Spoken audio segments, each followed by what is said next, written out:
Okay, but yeah, so the content of this talk is about IOWarp. Uh, so the main agenda is that we're going to give a brief overview of what IOWarp is, a little bit how that connects to HDF5.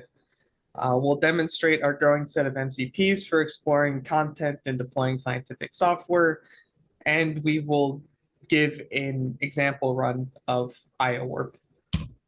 So to start off with what IOWarp is, we'll start off with what the problem we're trying to solve. So AI models have found their way into pretty much everything. Right now, AI models are continuously improving based off new information. So we start off with the data generation, which can come from traditional simulation, telescopes, the internet, other AI models for things like generating synthetic data sets. Uh, we generate a lot of data from a variety of sources. After that data gets generated, it goes into data processing, which can include things like filtering, clustering, missing value, adding things like that. And then it goes into the actual model customization and training, which then goes to the model evaluation and privacy and security.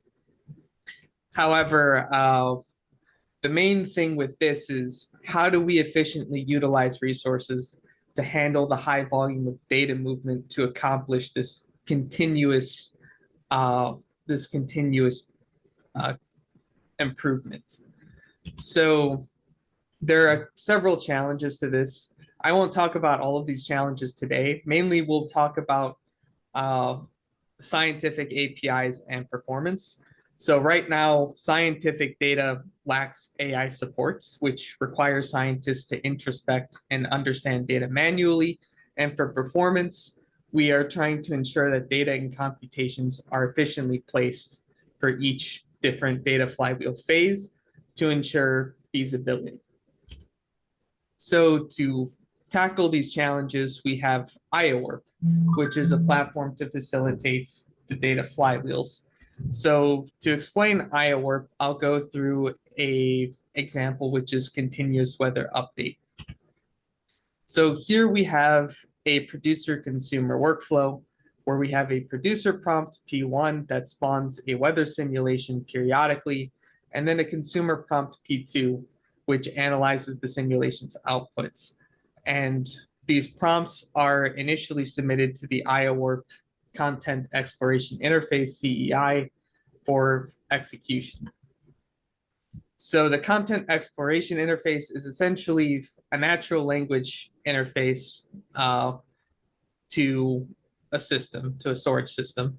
We use MCPs to get additional context for servicing the specific prompts.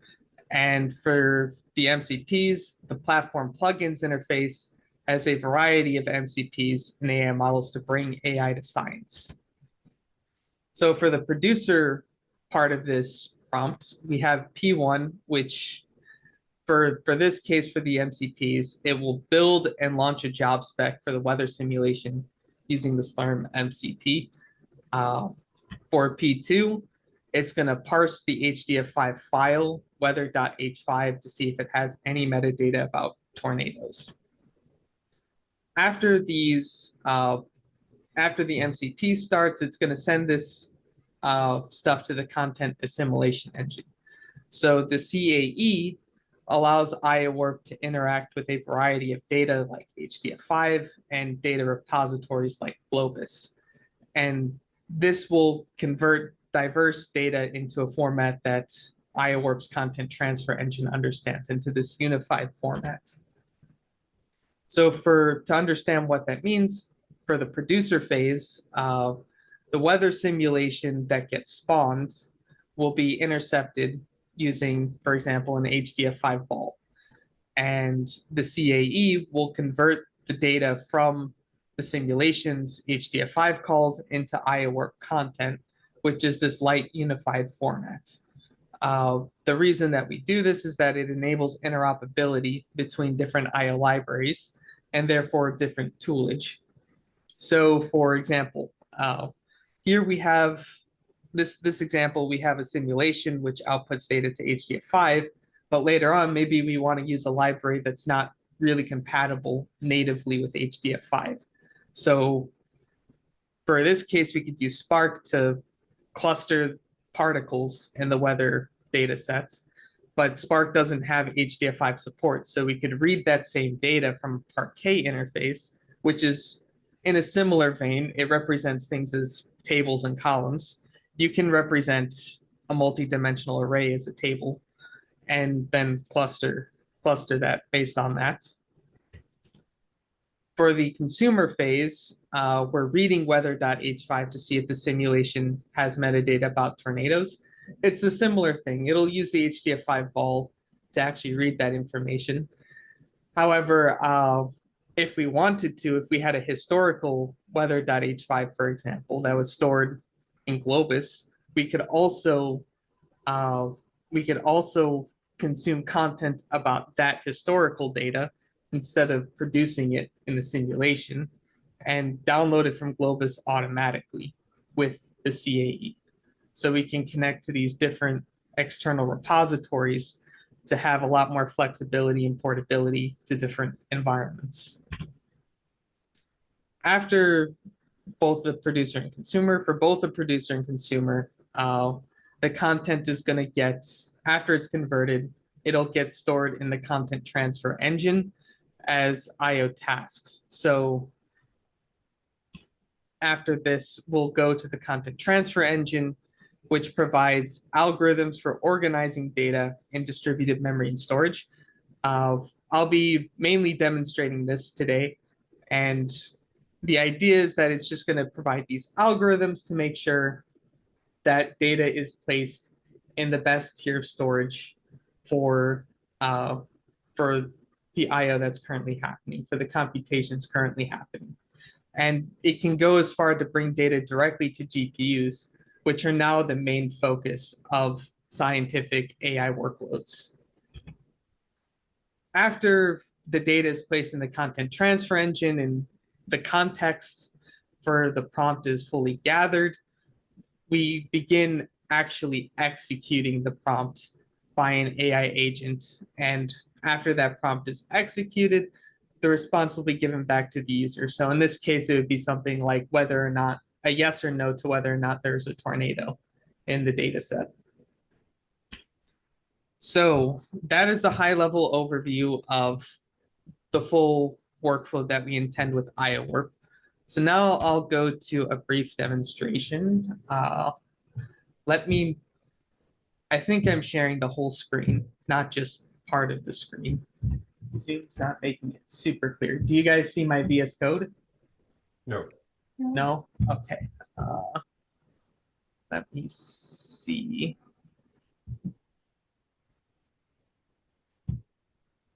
I think that did it.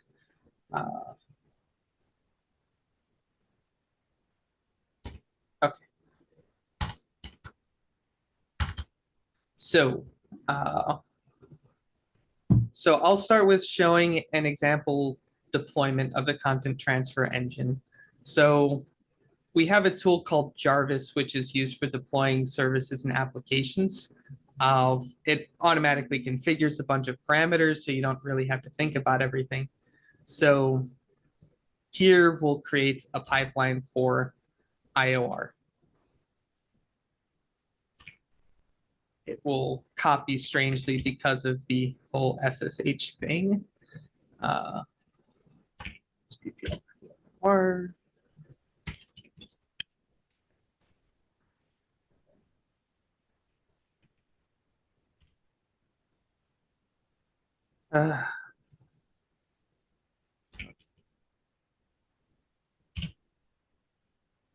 Okay.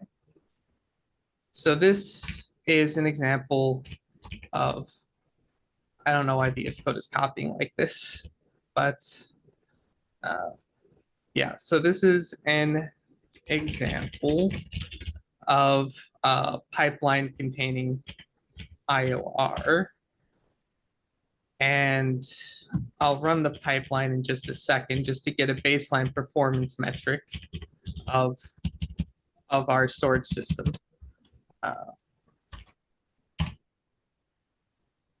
unscripted brief.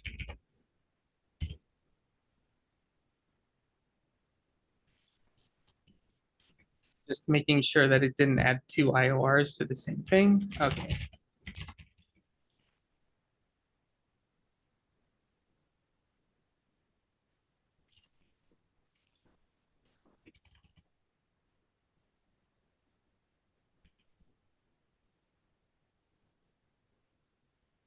Okay, so this is just a small workload. It runs 64 processes for 4 nodes, and it does 64 megabytes of IO per process, and it outputs data to IOR.bin. After it finishes in a second, it gets around 250 megabytes per second.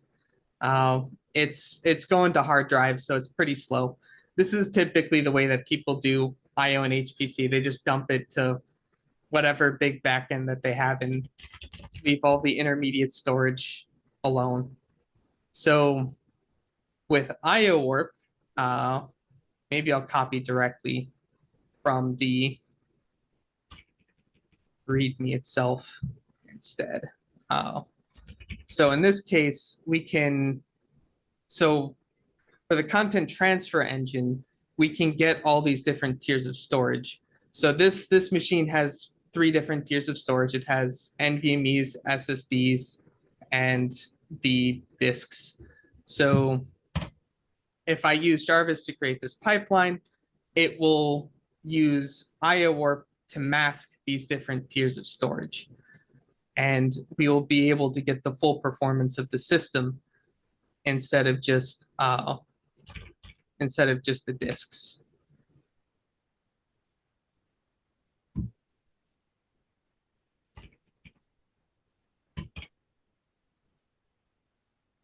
Yeah.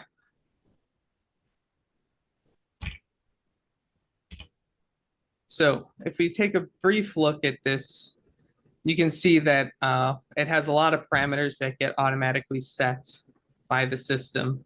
And you can see that it's added the NVMEs and SSDs automatically.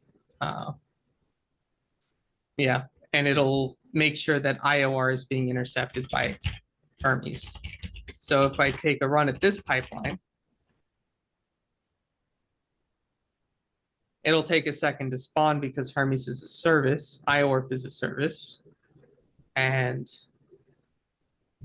we'll see in just a second now that by using these different tiers of storage, we should get a couple times. Yeah, we get about 4 or 5 times the amount of performance that was there before by using these different tiers of storage. So there's a lot of steps there. There's a lot of copy pasting, a lot of these Jarvis commands. So with IOWarp, we've been working with trying to give a natural language interface to all of this stuff. So instead of having all these different Jarvis commands, you can use natural language to express what you want out of the system. So here, instead of using Jarvis to create the IOR pipeline, I will use an LLM. Okay. And if I go over to here, you'll see that it is, oh, Jarvis, CDIOR.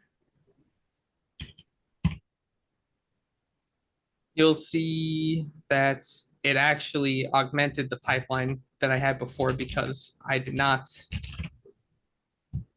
deduplicate it. No. At the very least, you can see that it added the pipeline with the same information. So it added block equals 64M. So it did the 64 megabyte block size per process and all that stuff. For the this PPL destroy. For IOWarp, we also can do a larger prompt. So this prompt says load the pipeline index Jarvis Hermes.IOWarp base, which is just the basic parameters for deploying IOWarp, and then add the Hermes interceptor, IOWar, IOWarp base. And for IOWarp, use 64 processes, 16 process per node, the block size of 64M, and the same parameters that were before. So I'll put that to the LLM, and it'll call all of these Jarvis calls for you instead of having to memorize the exact API. And now we can do Jarvis BPL, Jarvis CD IOWarp base, and Jarvis BPL print. The reason why I'm doing print in a separate screen is because we're working on making the print statements a little bit prettier in the AI. But as you can see, the pipeline is created pretty much exactly the same way that was before. And if I rerun this code, it'll run exactly the same way and have pretty much the same performance statistics. Yeah, okay. That is the brief overview I had of IOWarp, the current functionality, the natural language interface that we're going over. I can open the floor to questions and comments and all that stuff.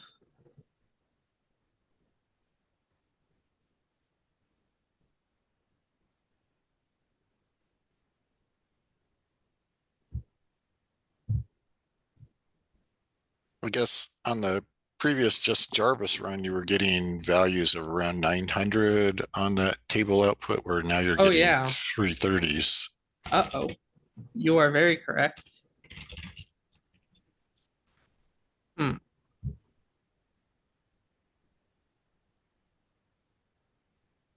Yeah, I don't know what happened there. That's strange.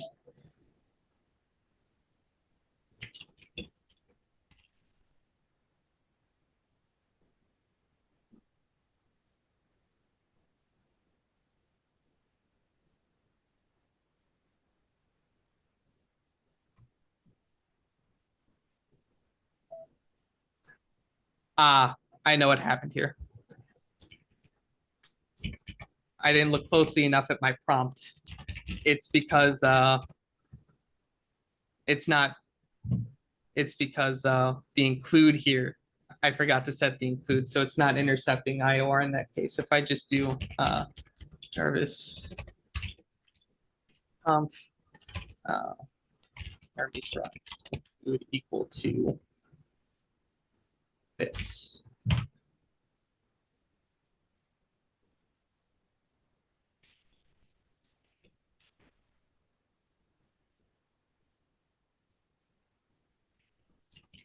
And that is because I killed it too early.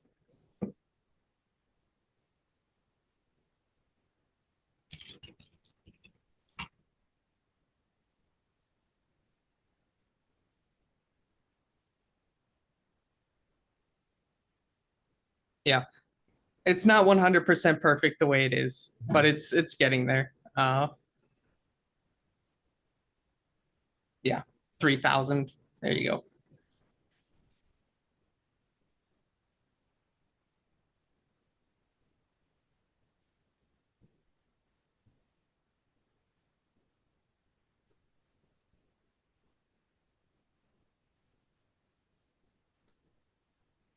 Any other questions or comments? That's all I had to show.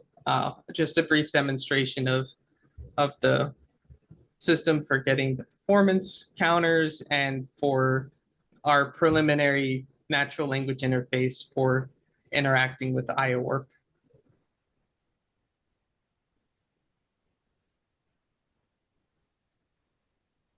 All right, thank you so much, Luke, for presenting. You're a PhD student at IIT working on the Gnosis research project, right? And I shared your personal page on the forum if anyone needs to get a hold of you or has any more questions. Cool. Thank you, Lucas. Any other general HDF questions? Okay. All right. Thank you, everyone. We'll be back here next Tuesday. Have a good day. Thanks. I do Bye. have a general question. Yeah. Oh, yeah. Do you usually on these Tuesday meetings talk about HDF as well as like high performance computing? Yeah, this is definitely a one-off kind of different meeting because everyone's at our HDF user group meeting. We do have a few more people from the HDF group are in the meeting now. But yeah, today was going to be a weird day. Next week will be Garrett Heber. He's our executive director, but he has just a crazy wealth of knowledge about so many topics. So if you have any questions, feel free to, I know you said you found our website earlier, feel free to use the contact form, or if there's anything in particular you want to hear about, very possible that Garrett could talk about that for quite a bit. So yeah, feel free to reach out. And yeah, the meetings are more normally people from the HDF group on more HDF 5 center topics. Okay, thank you very much. Yeah, appreciate Bye. having you here. And again, thanks, Luke, and thanks everyone else. Okay, bye. Bye-bye.